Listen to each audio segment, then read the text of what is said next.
Nesse vídeo, todas as pessoas mostradas realizando medições elétricas estão usando equipamentos de proteção individual condizentes com os padrões estabelecidos para os Estados Unidos pela Associação Nacional de Proteção contra Incêndios, NFPA. A norma de segurança elétrica 70E da NFPA define categorias de risco de 0 a 4. Quanto mais riscos oferecerem à operação e o ambiente de trabalho, maior a necessidade de proteção.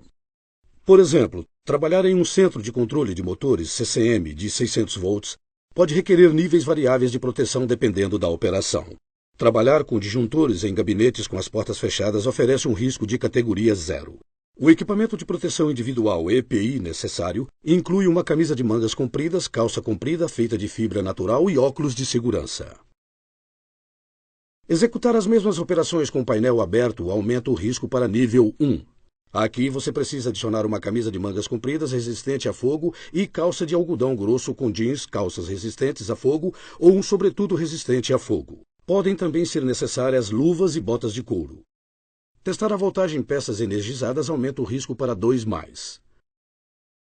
Para esta operação você precisa de uma camiseta de fibra natural sob a camisa resistente a fogo, calça de fibra natural sob a calça resistente a fogo ou sobretudo, óculos de segurança sob um capuz de camada dupla para comutação, protetores auriculares, luvas de couro e ferramentas para alta tensão.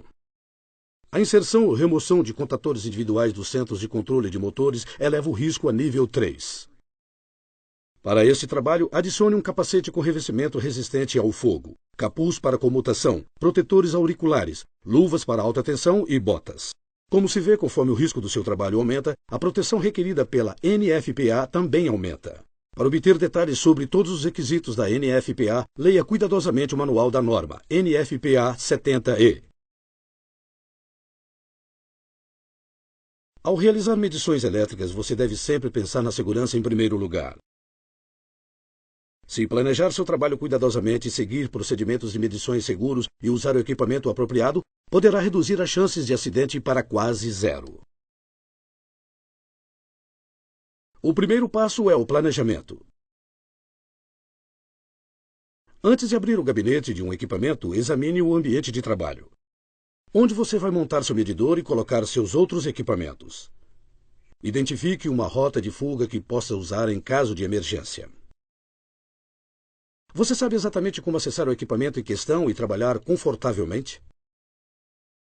Há riscos ambientais presentes como galhos de árvores ou água?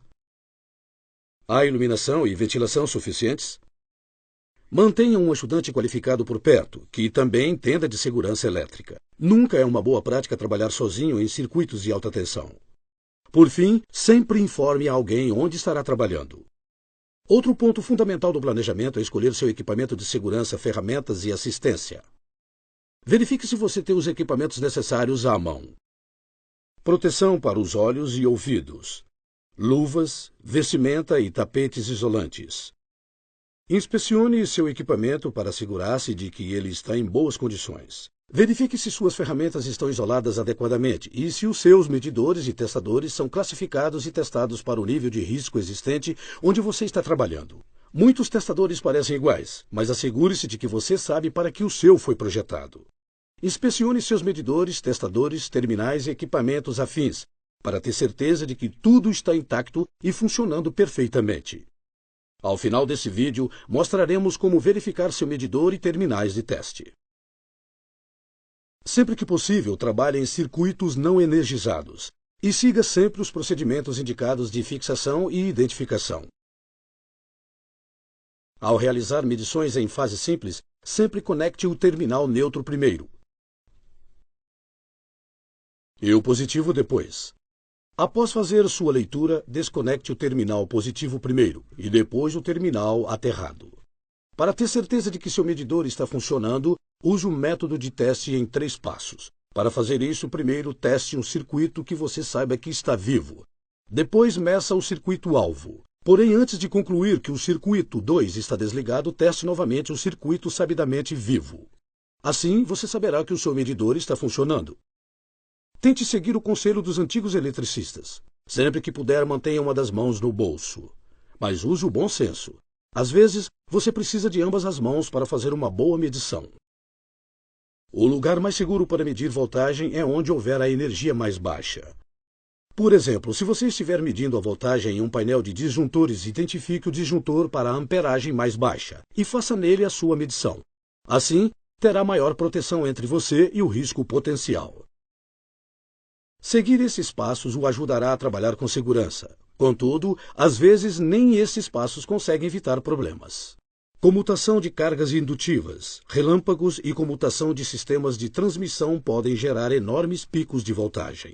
Estes picos ou transientes podem durar apenas até 100 microsegundos, mas podem ser extremamente perigosos. Em sistemas de energia modernos, transientes estão presentes o tempo todo, alguns pequenos e alguns grandes. De onde vêm os transientes? Quando uma carga indutiva, como motor ou transformador, é desligada, gera um pico de voltagem, às vezes chamado de pico de tensão. Em algumas aplicações, os picos de tensão são úteis. Os sistemas de ignição do seu carro dependem de picos de tensão gerados pela bobina para produzir uma faísca. Mas quando estamos medindo sistemas de energia, transientes e faíscas definitivamente não são bons. Eis o porquê.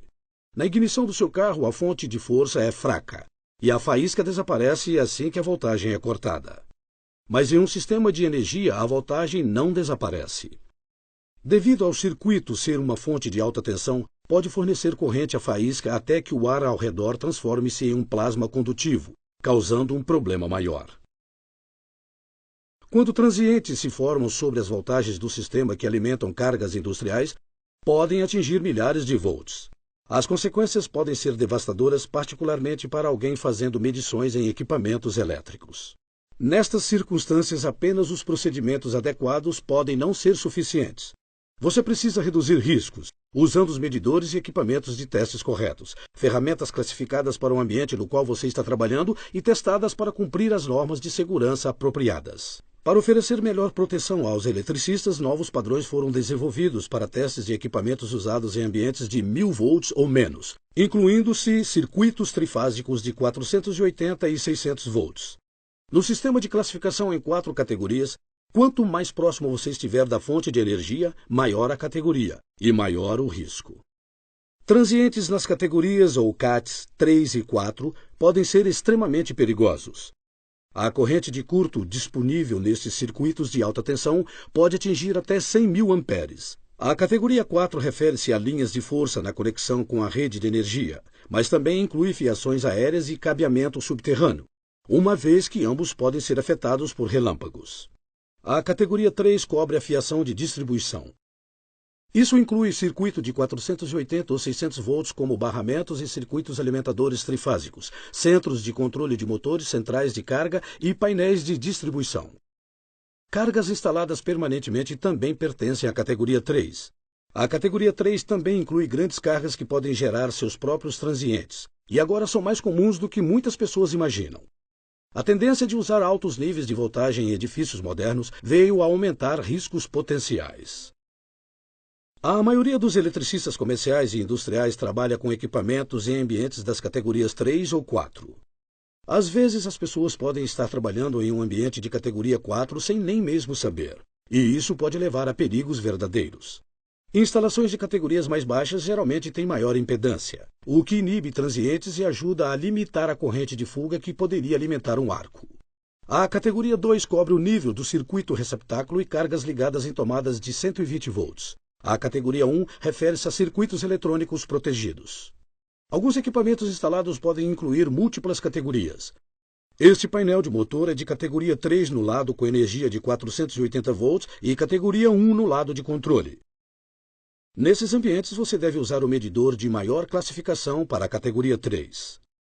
Lembre-se, geralmente onde correntes de curto maiores estão disponíveis e conforme as voltagens transientes aumentam, as medições tornam-se mais perigosas. Isso é refletido por uma classificação CAT mais alta. Os padrões norte-americanos para a segurança no ambiente de trabalho incluem os instrumentos de teste como parte do equipamento de proteção individual. A NFPA afirma claramente que os instrumentos de testes e seus acessórios devem ser classificados para os ambientes em que serão usados. Se você estiver trabalhando em áreas que requerem equipamento de proteção individual, provavelmente está em um ambiente de categoria 3 ou 4. Deveria estar usando equipamento de testes classificado como CAT 3 para 600 ou 1000 volts, ou CAT 4 para 600 volts.